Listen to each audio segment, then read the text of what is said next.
ada latar belakang masalah. Mengapa kita memilih program bernama Biota ini? Karena Indonesia merupakan negara maritim dengan penghasil sumber daya laut yang jenisnya macam-macam. Namun, di balik itu semua, masih ada pemberdayaan ekosistem lautnya yang bermasalah, atau ada pencemaran lingkungan.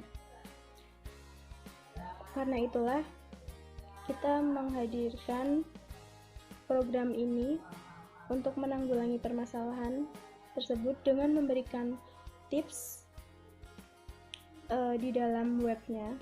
Di dalam aplikasinya kita memberikan tips pemberdayaan ekosistem laut, serta selain itu mempermudah masyarakat dalam melakukan proses jual beli secara online.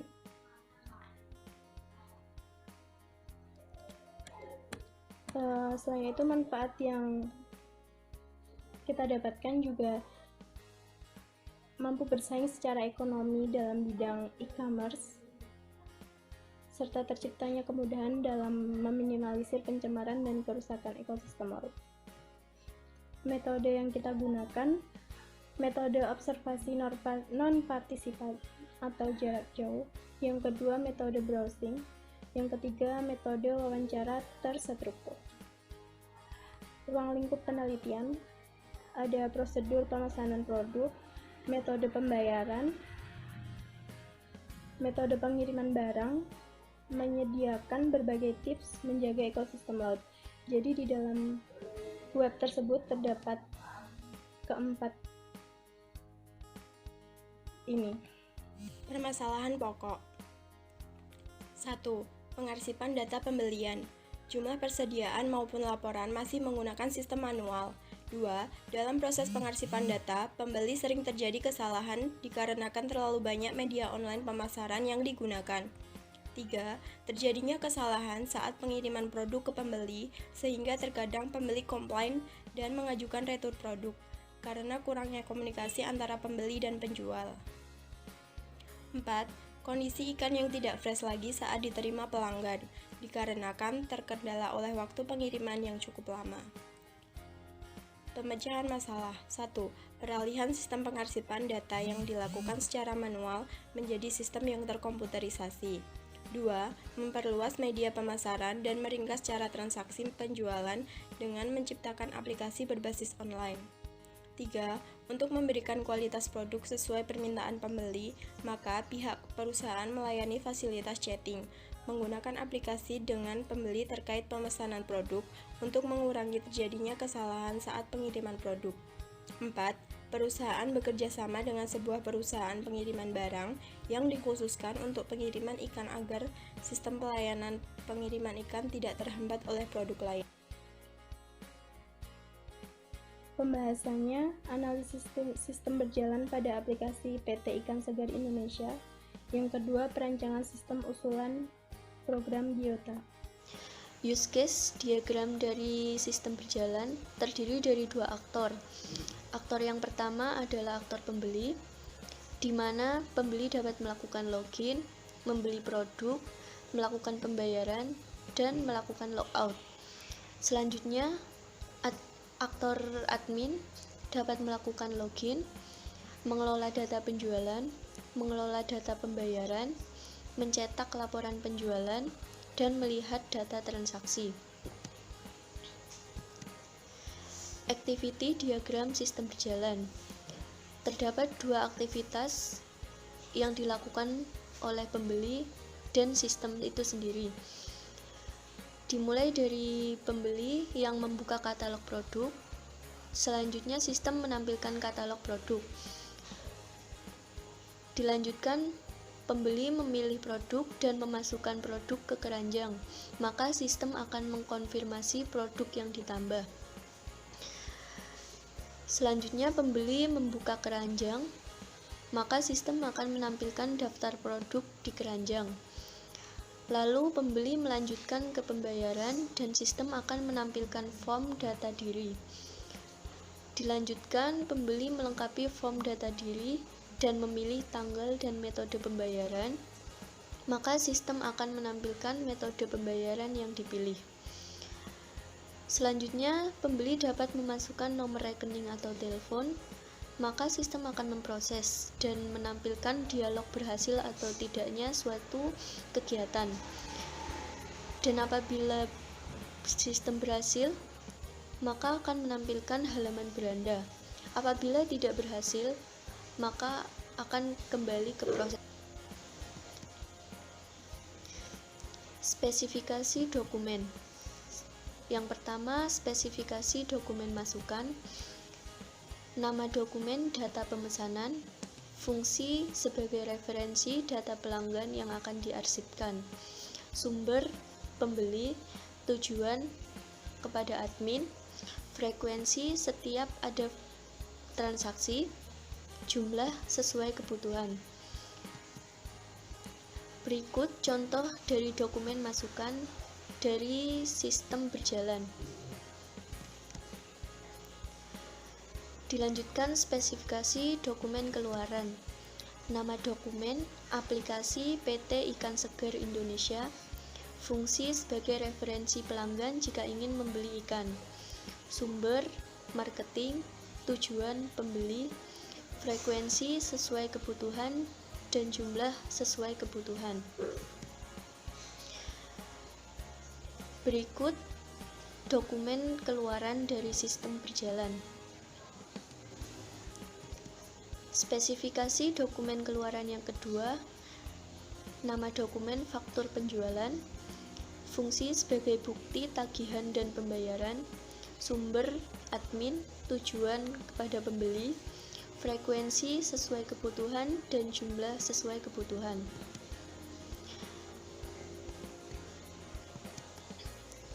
Berikut spesifikasi dokumen keluaran yang kedua dari detail pesanan.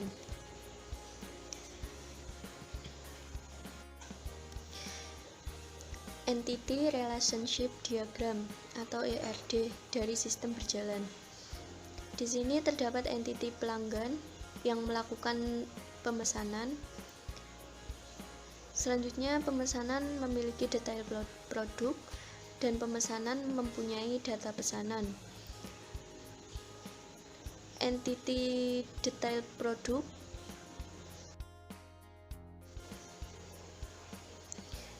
Entity Relationship Diagram atau ERD dari sistem berjalan. Di sini terdapat entitas pelanggan yang dapat melakukan pemesanan. Lalu ada entitas pemesanan yang memiliki detail produk dan mempunyai data pesanan. Selanjutnya, entitas data pesanan memiliki data pembayaran. Setiap entitas memiliki atribut. Berikut atribut yang dimiliki setiap entitas seperti terlihat di slide. Selanjutnya, Logical Record Structure atau LRS dari sistem. Spesifikasi file sistem berjalan pada aplikasi PT Ikan Segar Indonesia. Dalam database PT Ikan Segar Indonesia terdapat beberapa tabel, yaitu tabel pelanggan. Berikut adalah spesifikasi file dari tabel pelanggan. Di sini ID member merupakan primary key dari tabel pelanggan. Berikut adalah spesifikasi file dari tabel pemesanan. ID produk merupakan primary key dari tabel pemesanan. Kemudian ada spesifikasi file dari tabel detail produk. ID produk merupakan primary key dari tabel detail produk. Kemudian ada spesifikasi file data dari tabel pemesanan. ID produk merupakan primary key dari tabel data pemesanan. Yang terakhir yaitu ada spesifikasi file dari data pembayaran. ID pembayaran merupakan primary key dari tabel pembayaran. Spesifikasi hardware dan software dalam sistem berjalan. Ada dua spesifikasi, yaitu spesifikasi hardware dan spesifikasi software.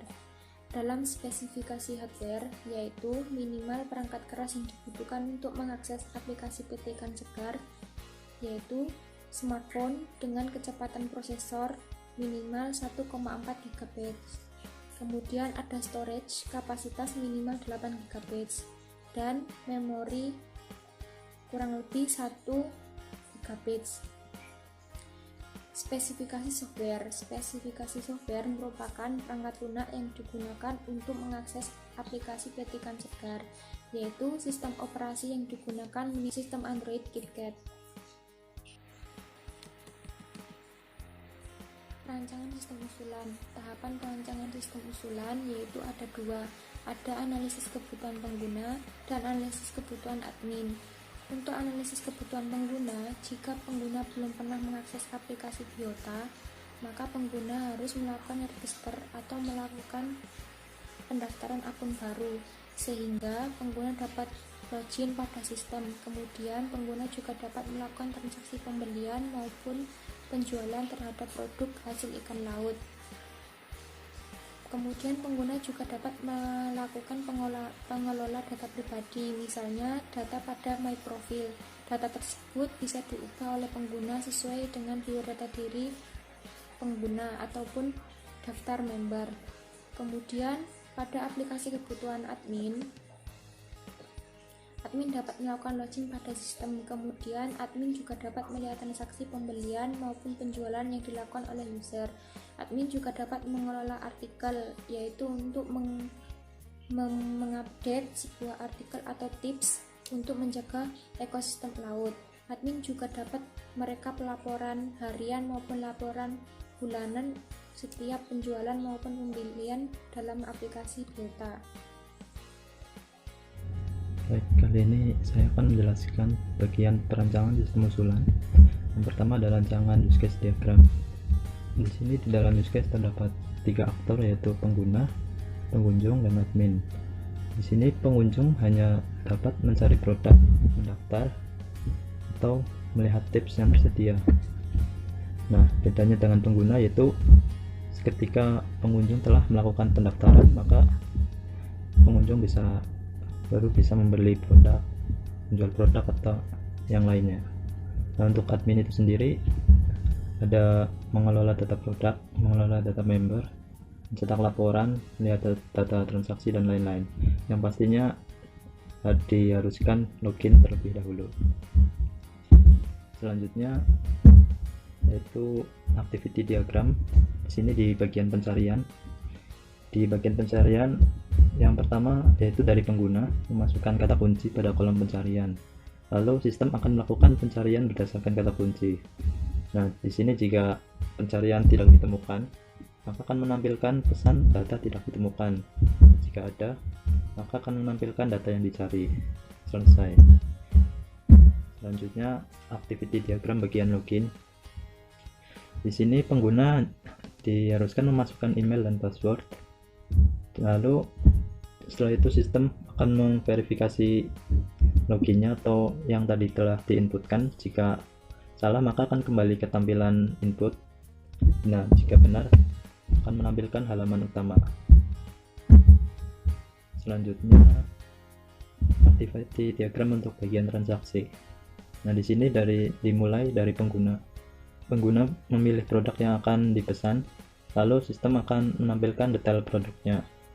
Dan pengguna memasukkannya ke keranjang, lalu sistem akan menambahkan ke keranjang. Dan pengguna pilih menu keranjang dan klik checkout, lalu akan menampilkan informasi pembayarannya. Nah, jika pelanggan melakukan klik bayar, maka diharuskan melakukan pembayaran, dan jika tidak, maka akan kembali ke menu pilih keranjang. Nah, setelah melakukan pembayaran, maka sistem akan melakukan cek pembayaran. Nah, tidak sesuai, maka pengguna akan diminta melakukan pembayaran lagi, dan jika sesuai akan mencetak bukti pembayaran. Selanjutnya untuk kelas diagram. Di sini kelas diagram terdapat pengguna, terdapat kelas pengguna. Isinya ada ID, nama, alamat, email, password, nomor telepon, dan dapat disimpan, diupdate, delete, dan dicari atau dicetak. Lalu ada transaksi. Di sini ada ID, tanggal, ID pengguna, di produk, total, dan bisa disimpan dan dicari. maupun cetak. Di sini ada detail transaksi, itu bagian dari transaksi. Di detail itu sendiri ada ID transaksi, ID produk, jumlah harga, dan hanya bisa disimpan untuk detailnya. Lalu di bagian produk itu ada ID nama, ID jenis, ID penjual, deskripsi, harga, gambar, stok. Dan produk ini dapat disimpan, diupdate, di-delete, ataupun dicari dan dicetak. Oke, selanjutnya ada rancangan untuk sequence diagram. Dan di sini di bagian loginnya, pertama pengguna, yaitu di angka 1 input email dan password di form login. Lalu email password tersebut akan dikirimkan oleh controller ke data pengguna, dan di data pengguna akan divalidasi. Jika email atau passwordnya salah, maka akan mengirim pesan kembali ke form login, dan jika benar akan menampilkan menu ke menu utama dan menampilkan menu, dan pesan ini kembali dikirim ke pengguna. Selanjutnya ada sequence ticket diagram untuk pencarian. Nah, di sini hampir sama dengan activity diagram, yaitu pengguna hanya memasukkan kata kunci di kolom pencarian, lalu kata kunci akan dikirim controller pencarian lalu ke data produk, dan di sini akan dicari berdasarkan kata kunci. Jika tidak ditemukan, maka akan dikirim ke halaman pencarian produk dan mengeluarkan pesan data tidak ditemukan. Nah, jika ditemukan, dikirim juga ke halaman pencarian produk dan menampilkan produk yang dicari. Baik, selanjutnya rancangan untuk ERD-nya. Di sini terdapat entitas pengguna, produk, penjual, penjualan, detail penjualan, dan artikel. Jenisnya tinggal. Jadi di sini dari pengguna. Jadi di pengguna memiliki atribut seperti ID, nama, alamat, email, nomor telepon, dan password. Dan juga ada produk. Di sini terdapat ID penjual, nama, harga, ID jenis, gambar, deskripsi, dan stok. Di sini produk memiliki hubungan dengan jenis, dan di jenis terdapat atribut nama dan ID. Lalu untuk entitas penjual, di sini sama dengan pengguna, karena nantinya setelah si user mendaftar dan lalu si user bisa melakukan penjualan atau pembelian.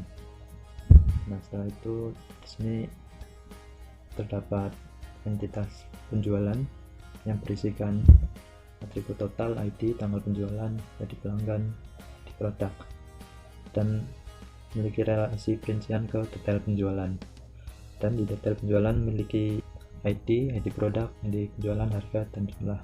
Dan di sini ada entitas artikel, yaitu berisi atribut untuk ID, gambar, isi, judul, dan tanggal. Dan artikel di sini tetap memiliki relasi ke entitas yang lainnya. Dan selanjutnya di sini ada LRS. LRS ini untuk pengembangan tabel yang nantinya akan dibuat di database ya. Di sini ada penjualan, produk, jenis, dan penjualan, pengguna, penjual, artikel, sama seperti di ERD. Dan di sini di penjualan primary key-nya ID, dan ID pelanggan dan ID produk sebagai foreign key. Itu juga di tabel yang lainnya seperti produk, detail penjualan, pengguna, penjual, dan artikel memiliki primary key dan foreign key masing-masing. Selanjutnya masih pada perancangan sistem usulan, ada rancangan dokumen pengembangan sistem. Ada dua, yaitu dokumen keluaran dan dokumen masukan. Di sini kita bahas dokumen masukan dulu. Ada halaman login admin, tampilannya seperti ini. Halaman daftar user, jadi sebelum kita menjadi member pasti akan mendaftar dulu dengan mengisikan nama lengkap, alamat email, dan password. Selanjutnya halaman login user seperti ini.